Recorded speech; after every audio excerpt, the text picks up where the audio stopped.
The Great Jewel Robbery. Question answer. What sort of evidences the police tries to collect after a crime has been committed? Police attaches great importance to interview the eyewitnesses who were present at the time or place of committed crime. They ask the victims of the crime if they could identify the criminals, if not, whether the eyewitnesses describe the features and appearance of the criminals. The license number car, vans, motorcycles used by the criminals if read by the victims of crime, then they should be noted. Next, their owners should be located and interviewed. People living in the neighborhood of the spot of crime are also included in the investigation. All such steps are taken to have a clue to lead to hide out the criminals. Is it necessary for the police to visit the scene of the crime after the criminals have already escaped? Whatever degree of intelligence a criminal possesses, she bound to commit some mistake in her haste to escape from the spot of crime. She may leave some clue behind which may help police to chase the criminal, or by smelling such things by police dogs the way of escaping criminals can be traced.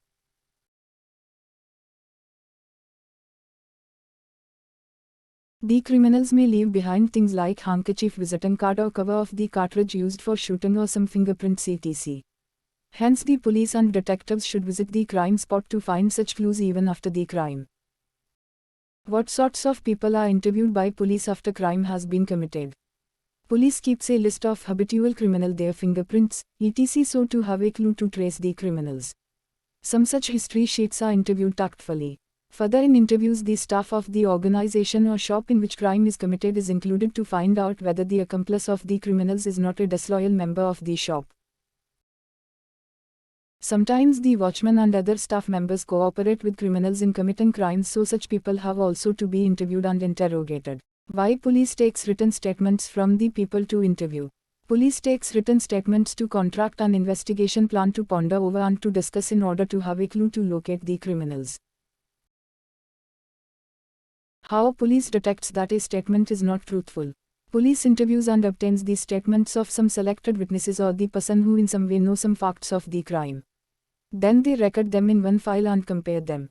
In this comparison, if they find that a particular statement is quite different from all other statements, then they come to know that the statement is untrue, and it makes further queries from the maker of such statement to find the truth or clue to trace the criminals. What do you think the police do with these statements and other evidence they collect? The police examine the evidence thoroughly and try to establish certain links which might lead them to reach the criminals. Without the evidence and eyewitness accounts, it is almost impossible for the police to solve the mystery of a crime.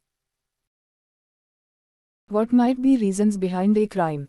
There might be a single reason or a number of reasons behind a crime.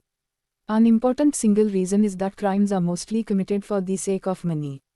The criminals want big money without any labor. They want to become rich overnight. The other reason might include animosity, hatred, prejudice, jealousy and revenge. Of these, animosity or enmity is the most powerful driving force, which is only second to the greed of wealth.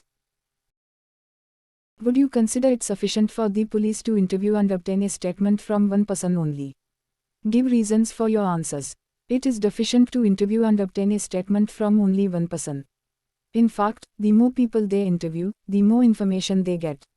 If there are clashes between the statements of the people, they might also be removed after talking to many people.